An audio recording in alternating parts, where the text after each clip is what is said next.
ഈ കാറിലും ബൈക്കിലൊക്കെ പെട്രോൾ അടിക്കുന്ന എല്ലാവരുടെയും മനസ്സിൽ ഇപ്പോൾ ഉള്ളൊരു സംശയമാണ് ഈ E20 പെട്രോൾ അടിച്ചു കഴിഞ്ഞാൽ മൈലേജിന് എന്തെങ്കിലും കുറവ് വരുമോ, അതായത് വാഹനങ്ങൾക്ക് എന്തെങ്കിലും കേടുപാടുകൾ ലോങ് ടേമിൽ വരുമോ എന്നാണ് ഇപ്പോൾ എല്ലാവരുടെയും മെയിൻ ഉള്ള സംശയം. ഇപ്പം എന്താണ് ഈ E20 പെട്രോൾ അറിയാലോ? 20% എത്തനോൾ മിക്സ് ചെയ്ത ബ്ലെൻഡഡ് പെട്രോൾസ് ആണ് ഇനി നമ്മുടെ പെട്രോൾ പമ്പിൽ എല്ലാം വരുന്നത്. അതല്ലാതെ E10 അങ്ങനത്തെ വേറെ ഓപ്ഷൻസ് ഒന്നും ഇല്ല.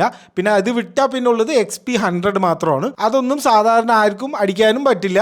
160 150 രൂപയാണ് 1 ലിറ്റർ പെട്രോളിന്. ഇപ്പോൾ വേറൊരു ഓപ്ഷൻ ഇല്ലാത്ത രീതിയിൽ ഇപ്പോൾ ഈ E20 പെട്രോളിലേക്ക് നമ്മൾ മാറിയിട്ടുണ്ട് എല്ലാവരും. ഇപ്പോൾ ഒരുപാട് ഈ വണ്ടിൻ്റെ ആൾക്കാരും ഇൻഫ്ലുവൻസേഴ്സൊക്കെ വന്നിട്ട് ഇങ്ങനെ പറയുന്നുണ്ട് ഇതിങ്ങനെ കേട് വരുന്നൊക്കെ. പക്ഷെ എന്നാലും ഒരു ഒത്തൻറ്റിക്കേറ്റ് ചെയ്യാൻ ആരെങ്കിലും വേണ്ടേ? ശരിക്കും നമ്മൾ ആരോടാ ചോദിക്കേണ്ടത്? ഗവൺമെൻറ്റിനോടാ ചോദിക്കേണ്ടത്, മിനിസ്റ്റർമാരോടാ ചോദിക്കേണ്ടത്. അവരോട് ചോദിച്ചു കഴിഞ്ഞാൽ അവർ പറയും ഇത് ആൻറ്റി നാഷണൽ വർത്താനമാണ്, ഇതൊന്നും ഇവിടെ വേണ്ട എന്ന് പറയും. ഇത് ഞാൻ ഉണ്ടാക്കി പറയുന്നതൊന്നുമല്ല. വീഡിയോ ഉണ്ട്. നിതിൻ ഗഡ്കരിനോട് ഈ E20 ഒരു പ്രശ്നം പറഞ്ഞപ്പോൾ ഇതൊക്കെ ആന്റി നാഷണൽ വർത്താണ്, ഇതൊന്നും ഇവിടെ വേണ്ട എന്ന് പറഞ്ഞിട്ടുണ്ട്.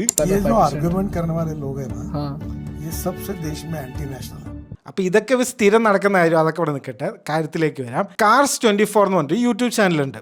അപ്പോൾ അവരുടെ ഒരു വീഡിയോ ഞാൻ കണ്ടു. ഓക്കെ, അത് ഫസ്റ്റ് വീഡിയോ അവർ ചെയ്തിരിക്കുന്നത് ഹോണ്ട സിറ്റി എടുത്തിട്ടാണ്. 2023 ശേഷം ഇറങ്ങിയ പുതിയ ഹോണ്ട സിറ്റിയാണ്. അതുകൊണ്ട് എന്താണ് E20 കോമ്പാക്റ്റബിൾ ആണ്. അങ്ങനെയാണല്ലോ, 2023 ഇറങ്ങിയ മിക്കവാറും എല്ലാ വണ്ടികളും E20 അടിക്കാവുന്നതാണ്, പ്രശ്നങ്ങളൊന്നും വരില്ല. അപ്പൊ ആ വീഡിയോ എടുത്ത് നോക്കണു, അടിപൊളി. സാധാരണ XP100 അടിച്ചിട്ട് അവർക്ക് 8, E20 അടിക്കുമ്പോൾ അതിൽ കൂടുതൽ 9 അങ്ങനെ എന്തൊക്കെയാണ് കിട്ടുന്നത്. അടിപൊളി സംഭവം. ഓക്കെ, ശരി, അവിടെ നിൽക്കട്ടെ. ഈ പൈസക്കാരും കാറ് മാറ്റി മാറ്റി കളിക്കുന്നവരൊക്കെ പുതിയത് എടുത്തോട്ടെ, കുഴപ്പമില്ല. പാവങ്ങളും ഈ സാധാരണ മെജോറിറ്റി വരുന്ന ആൾക്കാരൊക്കെ 5 കൊല്ലം മുന്നേയും സെക്കൻഡ് ഹാൻഡ് കാറുകളൊക്കെ മേടിക്കുന്ന ആൾക്കാരുണ്ടല്ലോ, അവരുടെ അവസ്ഥ എന്താണ്? അപ്പോൾ ഇതേ Cars 24 വേറൊരു വീഡിയോ ഇറക്കിയിട്ടുണ്ട്, മാരുതി സ്വിഫ്റ്റ് ഡിസയറിനെ കൊണ്ടുവച്ചിട്ട്. ഞാൻ ഈ വീഡിയോ ആദ്യം കാണുന്നത് എക്സിലാണ്. എക്സിൽ ലിങ്ക് കയറി യൂട്യൂബിലേക്ക് പോകുന്നു, വീഡിയോ കാണാനില്ല.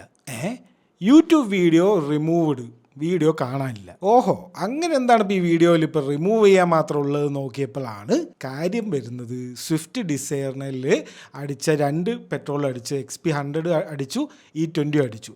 XP100 അടിച്ചപ്പോൾ 22.2 കിലോമീറ്റർ പെർ ലിറ്റർ കിട്ടിയിട്ടുണ്ട് അവർക്ക് മൈലേജ്. E20 അടിക്കുമ്പോൾ കിട്ടിയത് എത്ര അറിയോ? 14.9. 35% ഡ്രോപ്പാണ് മൈലേജിൽ വന്നിരിക്കുന്നത്. ED റൈഡ് വരുമോ എന്ന് പേടിച്ചിട്ടാണോ എന്നറിയില്ല, ഈ Cars 24 വീഡിയോ റിമൂവ് ചെയ്തു. നിങ്ങൾക്ക് ആ വീഡിയോ കാണുന്നുണ്ടെങ്കിൽ നമ്മുടെ സബ് റെഡിറ്റ് ഉണ്ട്, അതുൽ വേഴ്സസ് ദ വേൾഡ്, അതിൽ കയറിയ ഫസ്റ്റ് പോസ്റ്റാണിത്. അവിടെ കിടക്കുന്നുണ്ട് വീഡിയോ, എടുത്ത് നോക്കാം.